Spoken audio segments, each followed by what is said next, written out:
Hello friends, coming with a new concept, OR in 1 hour. So you have your OR examinations a day or two from now. Revise the whole of OR in 1 hour. Assignment, transportation, simplex, CPM PERT, learning curve, the major chapters covered exclusively almost in an hour. So very helpful to you. In case you have any issues, do get back to me on this number. Wishing you all the very best for the examinations and hoping that you enjoy each of the lecture that is there. So 1 hour is what you have to devote, and majority of the base concepts will be completed in that 1 hour. All the best. Take care. So OR in 1 hour. Here the session starts. Alright guys, so on that note, let us start with the first chapter, assignment. Let me be very clear, we are focusing on the process, we are focusing on the exam. So exam orientedness is what I am going to give you.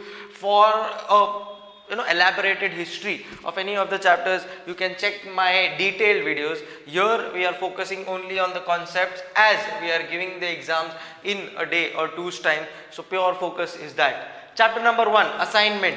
Easiest chapter as far as CA final OR subject is concerned, and equally important as well. So on an average 5-mark question is what you can expect on this chapter. Let's see whether we get it this time or not. So assignment, first is Hungarian method. How do you solve an assignment problem? What is assignment? Assignment is allocation of resources in the optimum manner. How do you start with the assignment process? Whether in a matrix form, what the question has to be in a matrix form. So in case the question is not in a matrix form, ensure that you are first converting that into a matrix form and then starting the other process. So first, question whether it is in a matrix form. Convert the question in a matrix form. Second, whether the question that is given is a balanced matrix. So सबसे पहले तो मुझे check करना है कि matrix form में है या नहीं. If it is not there, then I have to convert it into a matrix form. Done? Then I check whether it is a balanced matrix. Balanced matrix, sir, what is balanced matrix? Number of rows should be equal to number of columns. If it is unbalanced, then we have to balance it by adding row or column, a dummy row or column which is represented by 0 in the cell. So suppose there are 4 rows and 5 columns. So obviously this is not equal, this is not balanced. How do you balance it? 5 columns will remain as it is, but here you will add 1 dummy row. The dummy row will be represented by 0. So if it is an unbalanced matrix, balance it by adding dummy row or dummy column as the case may be by representing 0 in the cell. Next, once balanced, what the matrix which is made by us, once it is balanced, that is number of rows is equal to number of columns, then the process starts. Step 1. Step 1 is row minima. Step 1 is row minima. What is row minima? Select the least number from the row and reduce it from itself and all other numbers in the row. So 1, 2, 3, 4. Say for example there are 4 rows. In all rows there are a lot of numbers. Select every row and from that row select the least number. So select least number from every row and reduce it from itself and all other numbers in that row. So if there are 4 rows, I will select 4 least numbers from each row, reduce itself and other numbers in that row, so that I get a 0. Then comes column minima. On the row minimized matrix, so जिसके ऊपर मैंने row minima already perform कर लिया है, so there will be original question. I will perform a row minima. So row minima करने के बाद जो मेरा question दिखता है, उसके ऊपर मुझे क्या perform करना है? उसके ऊपर मुझे perform करना है column minima. On the row minimized matrix, select least number from the column. Concept wise similar. So now I will select the column and reduce it from itself and all other numbers in the row. So this is how a row is represented, this is how a column is represented. Select least number from the column and reduce it from itself and all other numbers in the column. And if there is a 0 already there in the column, then the numbers in the column will remain as it is, because 0 when reduced from any other number, the number will retain itself. Step 3. cut all zeros using minimum number of lines. Now different professors teach it in different way, different methodologies. If you are following this method, please use it to the best of your thing. So cut all zeros using minimum number of lines. So there will be a matrix. Now there is a row minima, there is a column minima, and you will see a lot of zeros. How do you cut all zeros either horizontally or vertically, not diagonally, using minimum number of lines? This is very important catchphrase. Minimum number of lines should be used. So it may be possible that 4 lines se main cut kar raha hu, but there is a possibility that wohi same number of zeros can be cut using 3 lines. The 3 lines is correct. So cut all zeros using minimum number of lines. Focus, all minimum. So all zeros using minimum number of lines. Check whether number of lines is equal to order of matrix. What is order of matrix? Say 4 by 4, 4 rows, 4 column, 4 by 4 matrix. It is called, the order is 4. 5 column, 5 rows, 5 by 5 matrix. Order is 5. Check whether number of lines is equal to order of matrix. Step 5. If yes, so if number of lines is equal to order of matrix, then you have to start the assignment process. However, if at step number 4 you find that it is not equal, what is not equal?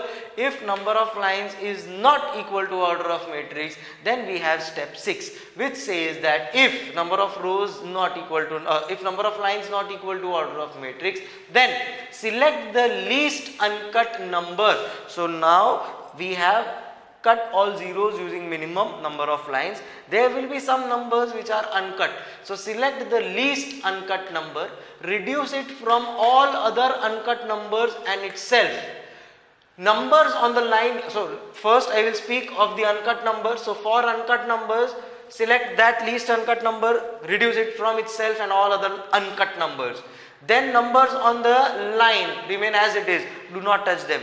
Numbers on intersection, so there can be an intersection, so for that number add the least uncut number to that intersection point.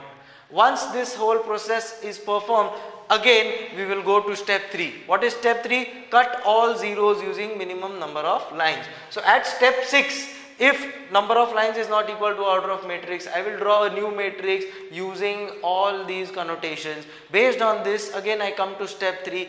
Once step 3 is done, again step 4. Step 4 equal, I start the assignment process. Step 4 not equal, I go to step 6. Again reiterate the process till I reach to step 4 and step 5. So this is how the assignment process will work. 3 important concepts to be kept in mind while solving the assignment problems. 1. There can be a question on prohibited routes. What is prohibited routes? Assignment is not possible for a particular resource. So if there is no assignment possibility there, then in that case we call it prohibited route and we denote it by a maximum number m. Any number added to m, m. Any number subtracted from m, m. Anything done on m will always remain m, and there will never be assignment possibility to m, because assignment is done only when there is a 0 in our final matrix. So prohibited routes, you cannot have assignment possible here, represented by m, and till the end of the question this m will still remain to be m. Concept number 2, if there is sales, revenue, income oriented question, so the question says that find the sales, find revenue, find income, or such things where connection of sales, revenue and income is there, then in that case those are called as maximized type of problems. In operations research assignment, we have to solve it as per minimized. So what we will do is, first we will convert this maximized type of problems to minimized type of problems. How do we do that? By selecting the highest number in the whole matrix, reduce that, take that number and subtract all other numbers from that number, and you will get a minimized matrix. Solve like we have solved any other assignment problem, and then when the final allocation is to be done, do it on the maximized matrix. I hope I am clear. So sales, revenue, income in the structure, convert maximize to minimize. How do you do that? Select the highest number from the matrix, reduce it from itself and others, it will give you a minimized matrix. Start using the aforesaid procedure, you will get a final solution, put it at the maximized matrix, game over. Next is unbalanced matrix. Or what is unbalanced matrix? Unbalanced matrix means where your number of rows is not equal to number of columns. Add a dummy or a dummy row or a dummy column, as the case may be, balance it, and only then you can start with the assignment process. So this is how the process works. These are the major concepts on which the question can be asked. Again, in detail there are a lot of other things as well, but in a nutshell this is how assignment works. Start with the new chapter, transportation. Very important from exam point of view again. So assignment, transportation, both very important. Transportation is a little bit tricky as compared to assignment. Let us now ensure that we get through with this chapter as well. So we are now focusing on transportation. Consists of two main steps, IBFS and OST. IBFS stands for Initial Basic Feasible Solution. So first thing that you have to do when you are solving a transportation problem is to ensure that you get your IBFS. Once this is done, you have to focus on OST, Optimality Solution Test. So two main steps is what we are focusing on. One, IBFS, Initial Basic Feasible Solution. Two, OST, Optimality Solution Test. Moving on. In order to solve IBFS, there are three methods. Method 1, northwest corner. Method 2, least cost. Third, VAM, Vogel's approximation method. 9 out of 10 times you will get a question on VAM. Still, it is ICAI, can be anything. So northwest corner, least cost, Vogel's approximation method are the three methods to solve IBFS. Northwest corner, focus on the northwest number. So if there is a northwest number, select your requirement and availability, whichever is lower, allocate according to that, and the one either row, other requirement or availability, whichever becomes 0, eliminate that. Focus on the least cost in the least cost matrix method. So here again you will select the least cost, requirement, availability, whichever is lower is allocated there. Based on that, either requirement or availability, whichever was lower will become 0, eliminate that row or column as the case may be. Moving on to the most important, VAM, Vogel's approximation method. What does Vogel's approximation method say? It says that you start with penalty. How do you give penalty? Penalty is the difference of least cost and next least cost for each row and column. So for every row and column, here you have a penalty which is nothing but your least cost and next least cost difference. So first we will find out penalty for each row and column. So there will be a row, there will be a row. So this is the penalty. There will be a column. So this is the penalty. From this row and column together, enter from the highest penalty. So whichever is the highest penalty, enter from that highest penalty, go to the least cost and then allocate quantity based on requirement or availability, whichever is lower. Eliminate the row or column that has been satisfied, which becomes 0. That means enter from the highest penalty. If there is a tie in the penalty, enter and select the one with highest quantity. The focus is highest quantity. So if there is a tie in penalty, suppose 2 and 2, enter from both of them and see where highest quantity can be allocated, and we will select that penalty. Again, once that is done, eliminate the row or column that has been satisfied. This will complete your IBFS for Vogel's approximation method. Once IBFS for Vogel's is done, we move on to the next step, next main step, which is OST, Optimality Solution Test, the most important point for transportation. First, write the initial basic feasible solution as obtained by IBFS. Then what do? Check for degeneracy. How do you check for degeneracy? You have to see whether number of allocations is equal to m plus n minus 1. What is m? Number of rows. What is n? Number of columns. So number of allocations should be equal to m plus n minus 1 in order that we can move on to assigning of values. But if it is not equal, then we say that the problem is degenerate and we will have to remove degeneracy. How do you remove degeneracy? We remove degeneracy by introducing epsilon E at least cost independent cell from where loop is not possible. What is the loop? Rules of loop. Start from the cell, go horizontal or vertical, turn only at allocations, reach back where you started. So for checking degeneracy, we will see number of allocations should be equal to m plus n minus 1. If it is not equal, we remove degeneracy, because then we say that it is degenerate. How do you remove degeneracy? By introducing epsilon at least cost independent cell from where loop is not possible. Pay attention to the minute wordings here. So least cost independent cell. What is independent cell? Where there are no allocations. On performing IBFS, you will get allocations in certain cells. Those cells which have allocations are dependent, whereas this is an independent cell, of which the least cost independent cell we have to choose. And from there we have to check whether we can make a loop or not. From the least cost independent cell where loop is not possible, we will draw a loop and check whether it is possible or not. If not possible, we will then introduce epsilon there, which works as a dummy allocation. So what is this epsilon? It is a dummy allocation. Once this dummy allocation is done, we come to know that number of allocations equal to m plus n minus 1. There can be 1e, 2e depending what is the difference here. So number of allocations 8, m plus n minus 1 6, then we will probably need 2 epsilons. Number of allocations 7, m plus n minus 1 8, we will need 1 epsilon e, and accordingly we will then move on to assigning of values. How do you assign values? Put 0 at the first row or wherever there are maximum allocations. So this is a procedure where you can choose either of the two things, not a problem. So there will be a matrix, put a 0 in the first row and then start.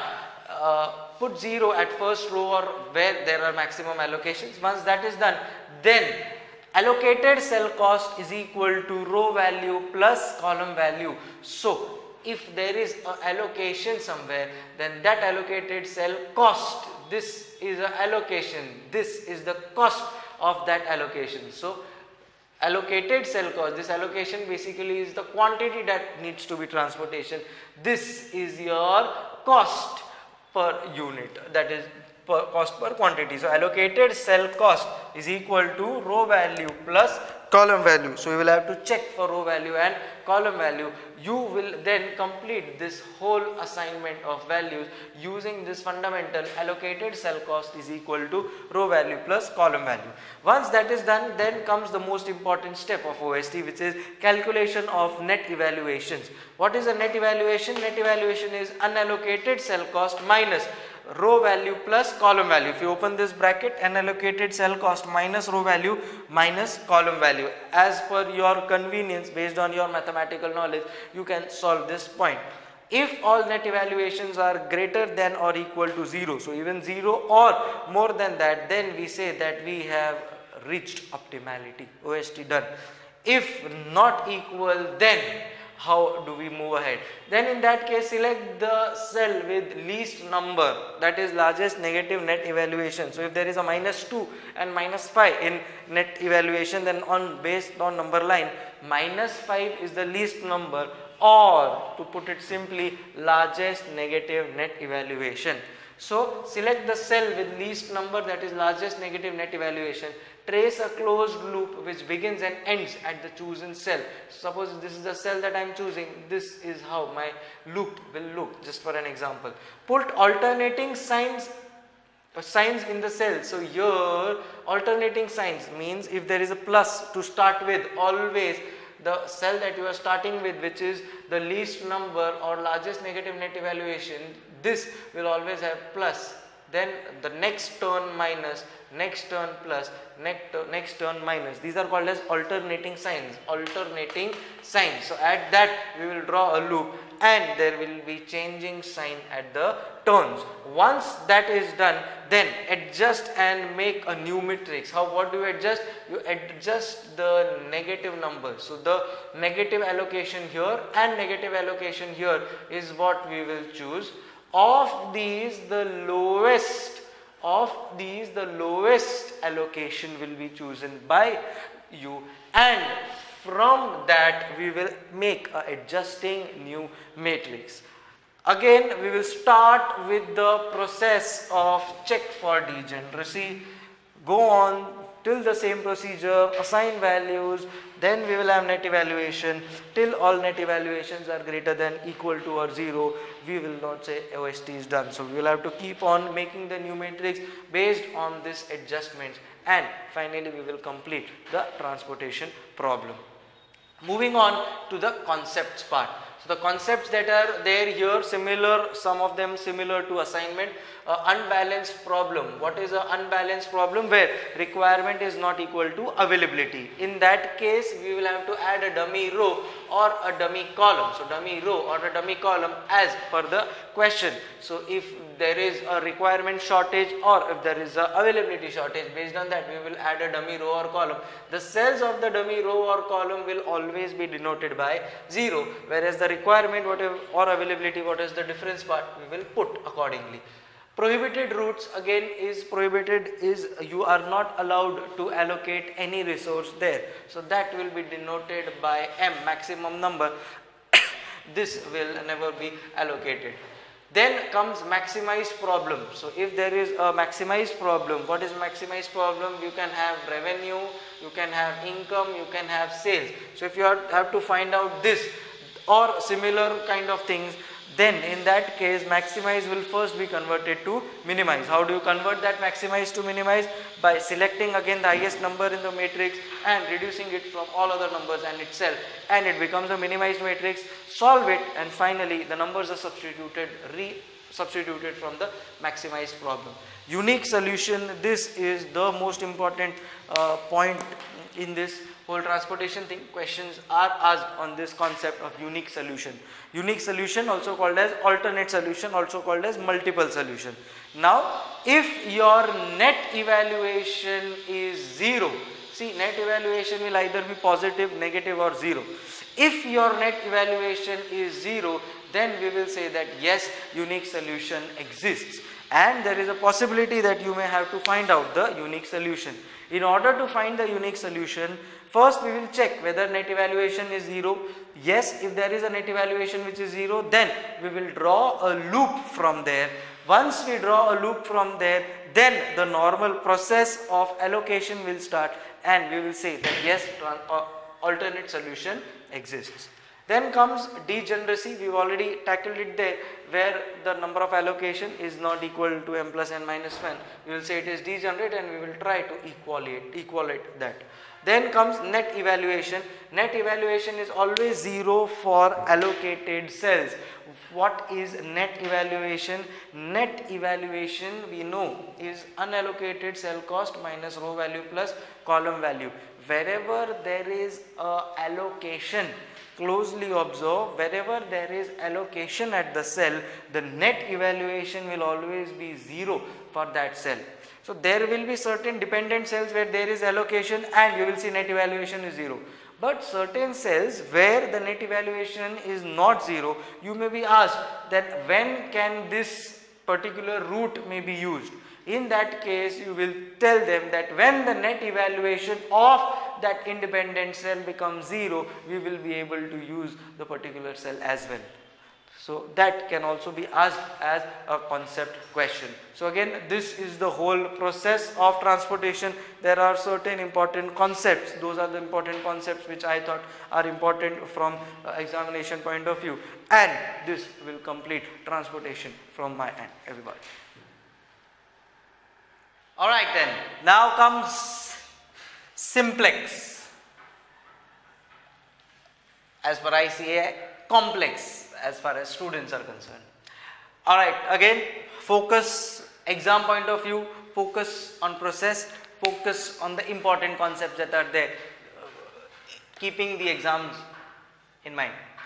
First thing, always remember, there can be two things. One, there can be a case law oriented question on simplex, which is the recent trend and which I am expecting ICAI to ask, or there can be a typical simplex problem wherein you have to solve the whole problem. So first I will discuss as to how to solve the whole problem, which is like laying the foundation, which can be used even in the case law oriented questions, and then we'll focus on the 3-4 major concepts which are there in the simplex problems, again which can be asked in the exam. So now if it is a typical problem which is given, then we start always with equalizing the inequality. So a question can be 8x1 plus 6x2 less than equal to 14, 7x1 plus 3x2 less than equal to 7 or greater than equal to 7. Then in that case we see that there is inequality, greater than or equal to, less than or equal to. So there is not only equal to, but there is a greater than or less than as well.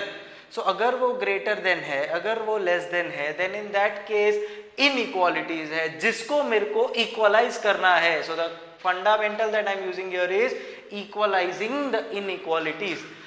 For equalizing the inequalities, there can be two things. If there is a less than equal to sign, then in that case add a slack variable 8x1 plus 7x2 less than equal to 8. So there is a number which is less than or equal to 8. Equal to का problem नहीं है, problem है less than 8 है. तो अगर वो less than 8 है तो उसको इक्वल टू कैसे बनाएंगे? So suppose there is 6 less than 8. So 6 less than 8, how do you equalize that? By adding 2. In the similar way, here you have variables. So 6x1 plus 7x2 less than 8. Then in that case we will add a slack variable which will equalize the inequalities. If there is a greater than sign, so 9x1 plus 8x2 greater than equal to 5. So there is something which, there is an equation which is greater than 5. I want to equalize it. How do I equalize it? By subtracting the surplus which is there. Here there was some slack, there was a vacuum, 6 less than 8, there was a vacuum of 2, add किया मैंने slack variable को. Here there is something excess, subtract किया मैंने surplus variable को. So if there is a greater than equal to sign, then in that case subtract the surplus variable. Now by subtracting the surplus variable, there is a issue which is next, which is like says check for identity matrix. So your identity matrix has to be a positive number. Because of this subtraction, that positivity goes out. In order to get that positivity back, we will add an artificial variable which is denoted as A. So less than equal to sign, add slack variable, greater than equal to sign, subtract surplus variable and add artificial variable simultaneously. Then check for identity matrix. So identity matrix I have mentioned here, 1 0 0 1, 2 tier identity matrix, 1 0 0 0 1 0 0 0 1, 3 tier identity matrix, so on and so forth. So slack, surplus, artificial, as the case may be, put whatever it is, ensure that there is a identity matrix in the simplex table that we are going to make. Coefficient for slack and surplus in the objective function will always be represented by 0, whereas for artificial variable it will be represented as m. If there is a maximization type problem, then it will be minus m again in the objective function. If it is a minimum type problem, then it will be positive n again in the objective function. Optimality is reached when in max type problems, when all NER is less than or equal to 0. Optimality is reached when in minimization type problems, when all NER is greater than or equal to 0.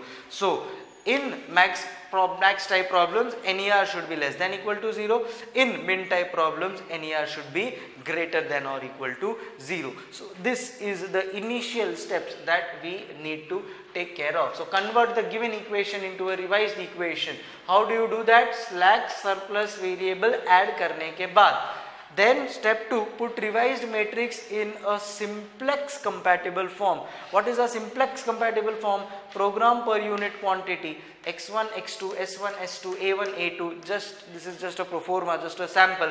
In this simplex compatible form, you should also have the identity matrix, and based on that you can start with your simplex process. Calculation of NER. different people have different methodologies. Basically it is Cj minus Zj. Cj is the main equation, the objective function equation. For that there is a coefficient, that is what is main equation coefficient, which is Cj minus Zj. You can refer your notes for that. So Zj basically is your program per unit into coefficient of elements, so that you will have to find out. Cj minus Zj gives you NER, and NER will give you optimality. So in a maximization type problem, if this NER is less than equal to 0, then I will say I have reached optimality. If this NER in a minimization type problem, all NER is greater than 0, we will say we have reached optimality. If we reached optimality, fair enough. But what if we do not? So NER for maximization, optimality reached when NER is negative or 0. If positive, then select the highest number and make a incoming variable from that highest number. So maximization type problem, then NER positive. तो जो भी NER मेरा positive आया है, उस positive NER में से highest number select करने का and make an incoming variable from that number key column. I am assuming 2 days after you have exam, so we are in a proper note as to what I am trying to say. NER for minimization, optimality reached when NER positive or 0. If there is negative, then select the lowest number and make an incoming variable from there, which is also called as a key column. Step 5, calculate replacement ratio. So now we have made the entry here, just assuming that this is the highest number or lowest number as the case may be. This is my key column. Now I will have to make a key row which will be decided by my RR, replacement ratio, which is nothing but quantity upon respective key column element. So quantity upon respective key column element will give me something called as RR, replacement ratio. Select the lowest replacement ratio. So replacement ratio 1, replacement ratio 2. Select the lowest replacement ratio. Either it can be a maximum or maximization type problem or minimization type problem. You still have to select the lowest replacement ratio and make an outgoing variable from that lowest number. So suppose this is the lowest number, this becomes your outgoing variable.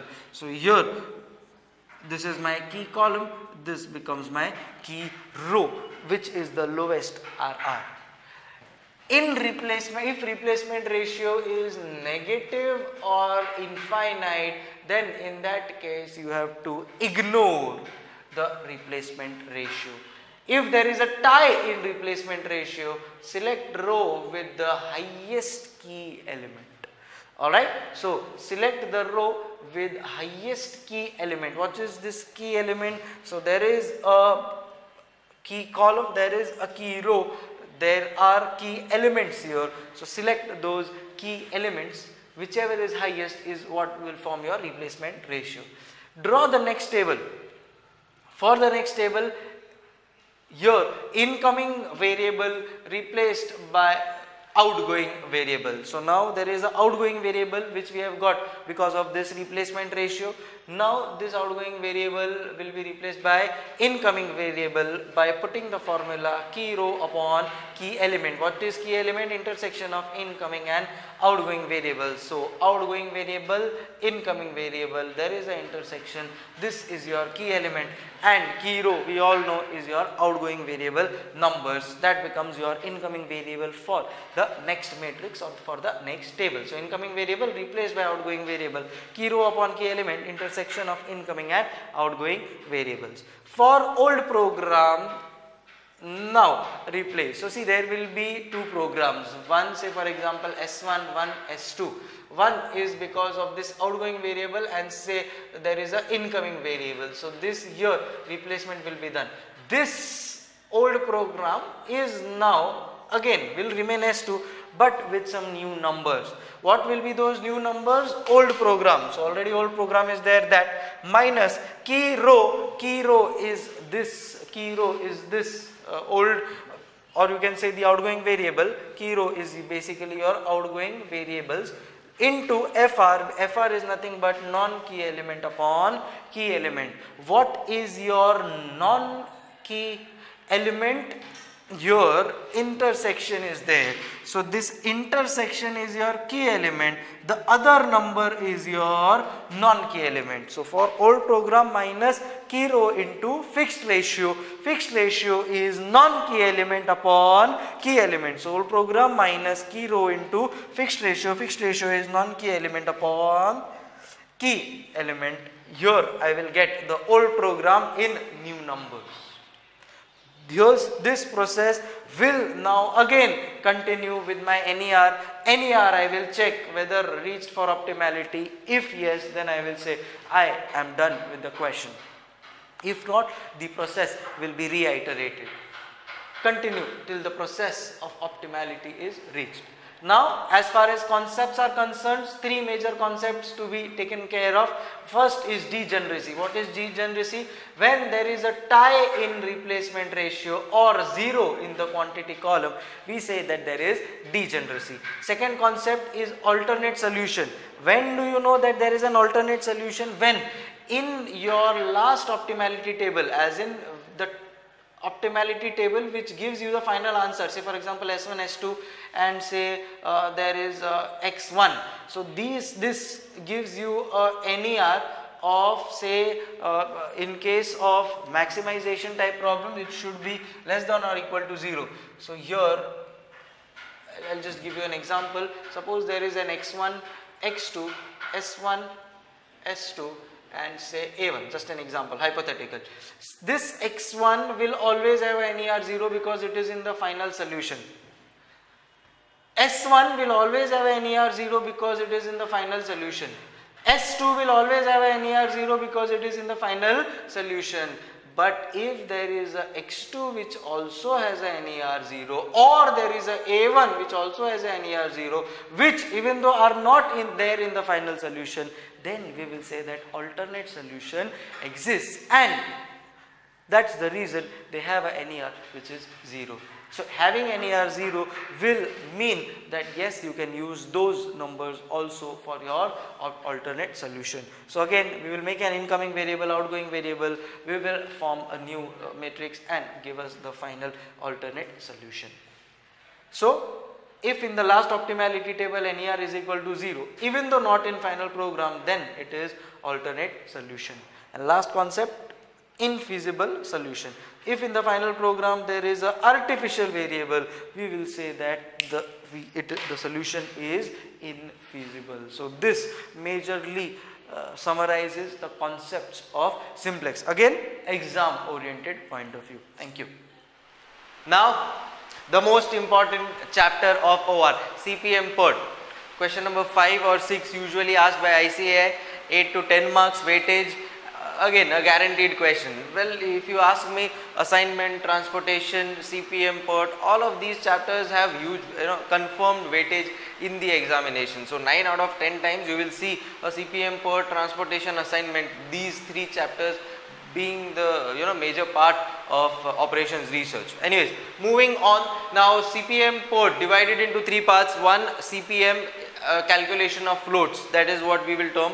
So one part is that. Second, part 2 is PERT, wherein we have a lot of calculation in terms of probabilities. And third is crashing, where we try to reduce the critical path and at the same time also reduce the cost that is involved. So here first in line is the CPM critical path method. What is critical path? It is used to determine the project duration and it is the longest path of the project. As you know, this is a quick revision session, hardly going to take 15 minutes to explain the whole CPM PERT. So in terms of diagram, please practice on your own. So CPM PERT, determine project duration, the longest path called as the critical path. What are the concepts as far as critical path is concerned? First, activity. Activity, a definite beginning and ending denoted by an arrow. So here activity 1 to 2, activity 2 to 3. This is an activity, has a beginning, has a ending, has a beginning, has a ending. Second, event, beginning and ending point of an activity. This is an event, this is an event, this is an event. So beginning point or can be a ending point of an activity called as event. Head event, tail event. Every activity will have a head event tail event. So event which ends an activity. So there is a activity 1 to 2. So this 2 will be your head event. Event which starts an activity is called as your tail event. So this in 1 to 2, 1 is your tail event. In 2 to 3, it will be 2, which is the tail event, and 3, which is the head event. So not necessary that 2 will always be a head event, will always be a tail event. It depends on what kind of activity it is involved. If it is a end of an activity, it will be a head event. If it is start of an activity, it will be a tail event. Now moving on, what are the general conventions that you need to keep in mind when you are drawing the network diagrams? First, go from left to right, and as far as possible go up and down as well. Second, head event numbers will always be greater than tail event. So here if you see 1 to 2, 2 is head event, 1 is tail event. 2 to 3, 3 is your head event, 2 is your tail event. Avoid bending of arrows. So this is what should be avoided. Straight lines should be preferred. Avoid crisscrossing of arrows. Again, crisscrossing of arrows should be avoided. You should again draw a straight line. I have seen a lot of papers of advanced management accounting. The questions they ask do not usually have bending of arrows, neither they have crisscrossing of arrows. So please be particular, do not bend arrows, do not crisscross arrows. Then comes certain concepts. One is the concept of slack time. What is the slack time? Extra time available to complete non-critical activities. Critical activities will never have any slack time, will never have any floats.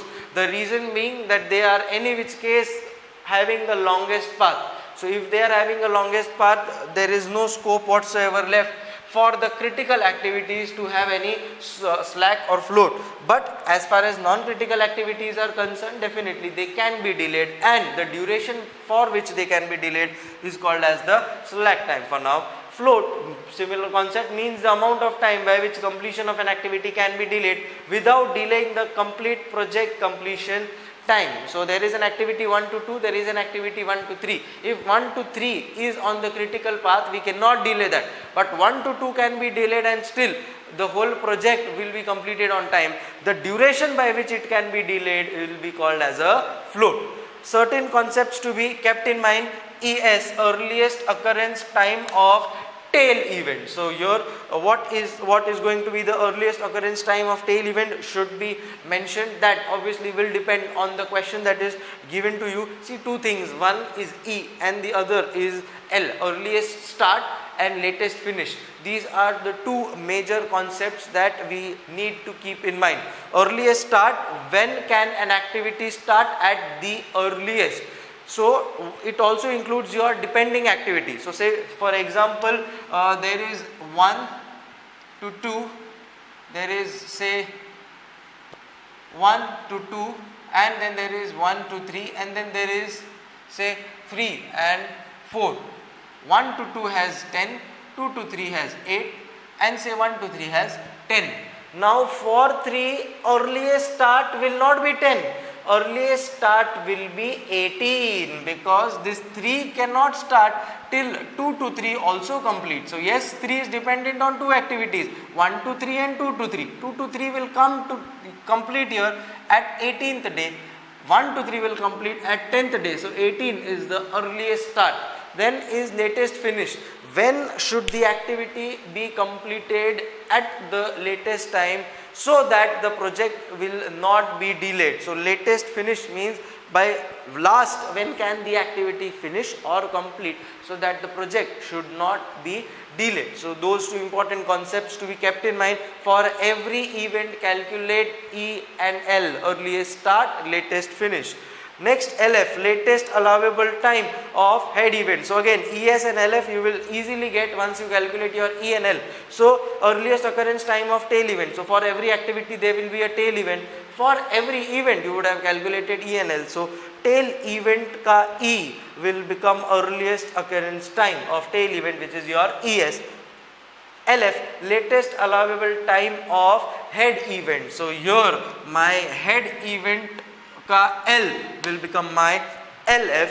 EF is ES plus duration, LS is LF minus duration. Concept wise, again we cannot get too deep into this because of time constraints that we have. Nonetheless, again you need to solve a lot of problems here. I hope I have delivered the basics that you require. Then comes total float, which is LS minus ES, a pure calculation here, LS minus ES or LF minus EF, LF minus EF.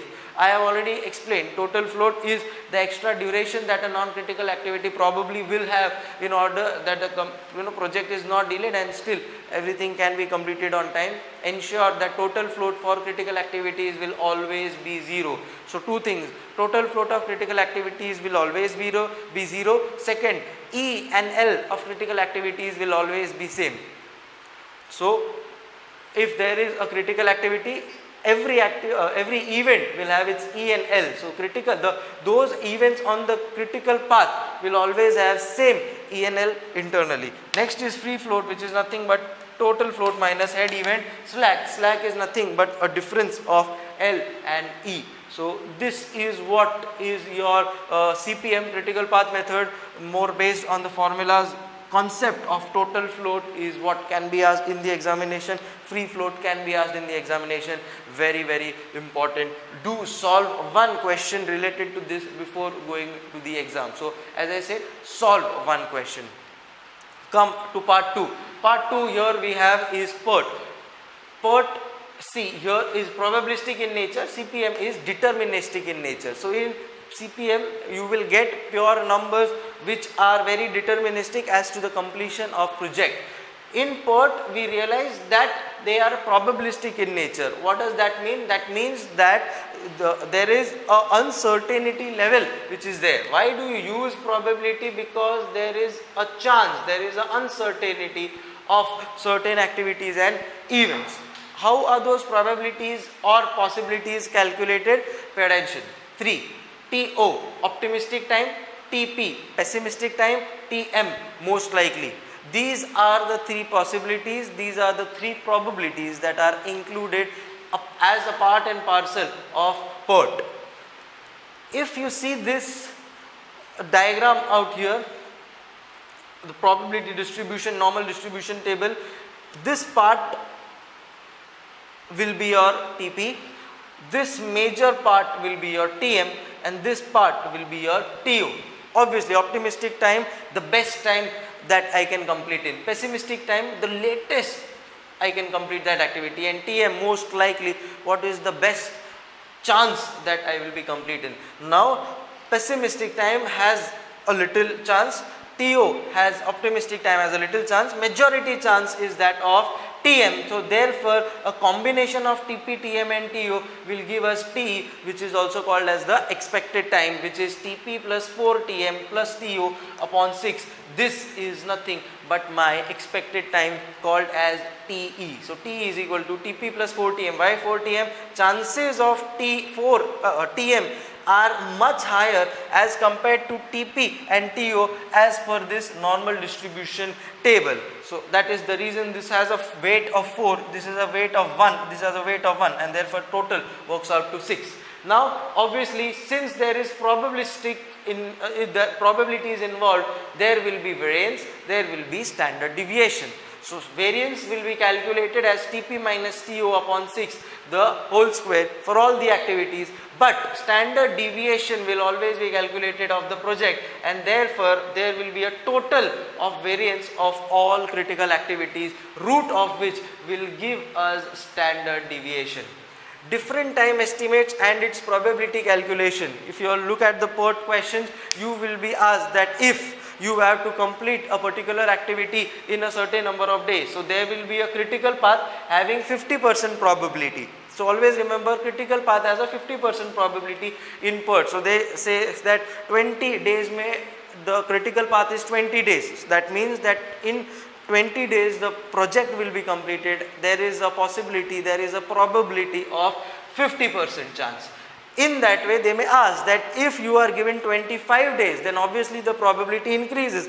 If you are given 15 days, then obviously the probability decreases. How much is the probability going to increase or decrease will be calculated by this formula. Given duration, which is your say 20, given duration that will be given in the question, say it can be 25, 15 as the case may be, and expected duration which is 20, which is always your critical path, and standard deviation of the project, something that we have already calculated. This will always give me the final probability, whether chances more than 50%, whether chances less than 50%. If this given duration is 20 as per our example, the Z or probability of completion will be 50%. Moving on to again important aspect of crashing. What is crashing? Crashing refers to reduction in time and in cost. We see that there is a critical path involved, so there is time involved. Obviously, to complete the whole project, there is cost involved. What is the cost? For any project, the total cost is my direct cost plus indirect cost. Direct cost plus indirect cost. This direct cost will increase as we keep on doing crashing activity, whereas there will be a savings in cost in terms of indirect cost, because indirect cost is variable on the total number of days. What will be the rules and methodology for crashing? Pay attention, crash activities only on critical path. Crashing non-critical activities will not result in any benefits, will only result in increase in cost. Reason being, the critical activities will still be the same amount and your critical path will be still the same number of days. So not resulting any benefits, but definitely your cost may increase. More than one critical paths are then crash all together. So once you have one critical path, that will always be a critical path till the end. So if there are more than one critical path, 2, 3, 4, how so many critical paths can be there? All have to be crashed together. Third, activity with least cost slope should be crashed first. What is cost slope? Cost slope is the cost that you are going to incur for reduction of 1 day. So 1 day मेरे को reduce करने का है अगर कोई project में से, तो उसका कितना cost होगा is given by my cost slope. In terms of formula, it is crash cost minus normal cost upon normal time minus crash time. This is my cost slope. In terms of ranking activities, cost slope. So here if I get, say, for activity 1 to 2 cost slope as 1, 2 to 3 cost slope as 100. This cost slope means that in order to reduce one activity or 1 day of 1 to 2, I will have to incur a cost of 150. If I have to reduce 1 day of 2 to 3, I will have to incur a cost of rupees 100. Based on this, I will give rankings for all activities. One with the lowest rank will be crashed first, obviously depending whether it is on critical path or not. Then we make this crash table wherein we look at the activities before crashing, we look at the activities after crashing, and finally the moment we see that the cost benefit is in our favor, that is the total cost will keep on reducing. The moment it stops reducing, we will stop our crashing, and finally we will redraw a new crashed network which will tell us what is the project completion time after crashing and also the benefit in terms of cost that we have achieved. So this for you is CPM, PERT and crashing. Very, very important chapter. Expect a sure short question on this chapter. So please practice this definitely. Learning curve. Simple topic but very, very important as far as theory is concerned. Learning curve theory is applicable only when the output doubles. So keep that concept in mind before your examinations, that output double होगा तभी ही learning curve applicable हो जाता है. Say for example, learning curve is 90%. I have taken a small example, a quick example. So output is 1, output doubles to 2, learning curve 100 to 90. Output doubles 2 to 4, learning curve 90 का 90%, 81 hours. Learning curve 4 to 8, 81 का 90%, 72.9 hours. So that way here as the output doubles, we can see that there is an application of learning curve at every doubling of output, which in this case is 90%. Concept of learning curve we all know. As we keep on doing the same activity over and over again, the same activity over and over again, obviously the time taken to do that activity will reduce. That is the concept of learning curve. So in this case it is 90%. So if I am making the first output at 100 hours, second output on an average will take 90 hours. So there is a 90% learning curve applicable there. Here as my output doubles, so 2 का 4 हो गया, my again average hours will reduce to 90% of my original 90 hours. If you see here, the total hours that are given will be based on my average hours. So focus here is on average hours, because average hours multiplied by output will automatically give me my total hours. So focus on in the learning curve chapter should always be on the calculation of average hours. So output 1 average 100 hours, output 2 average hours is 90, so average for 2 is 90, so total for 2 will be 80. Output doubles, average for 4 is 81, total for 4 becomes 324. Average, so again output doubles, average for 8 becomes 72.9, for total it becomes 583.2. So here, as I have written, always calculate average first. Learning will usually be given in terms of hours. If hours is not given, then output or rupees. Probably that depends on the question that the examiner is asking. Usually this chapter will come in your examination on theory point of view, but nonetheless simple questions can be asked based on this calculation of output, average hours and total hours. So forms an important part, can be asked for 4 marks. Learning will use learning curve should be calculated for cumulative number of units, 1, 2, cumulative 4, cumulative 8. So always remember for cumulative number of units. Now what if the output is not doubling but you have a learning curve? Then in that case we will use this formula. Again, derivation we will not be focusing as of now because it's a quick revision session.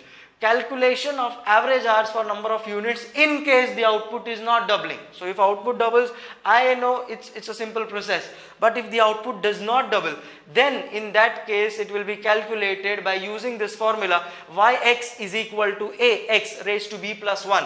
What is I?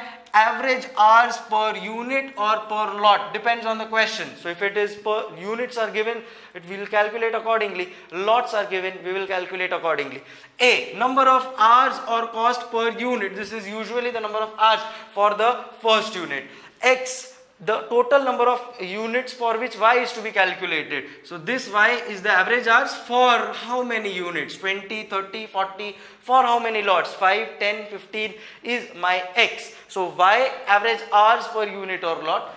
A is the number of hours taken for the first unit, or to be applied on how many units or lots that are there. And this b is nothing but my learning curve percentage, which will be calculated as b equal to learning index equal to log of learning curve upon 2.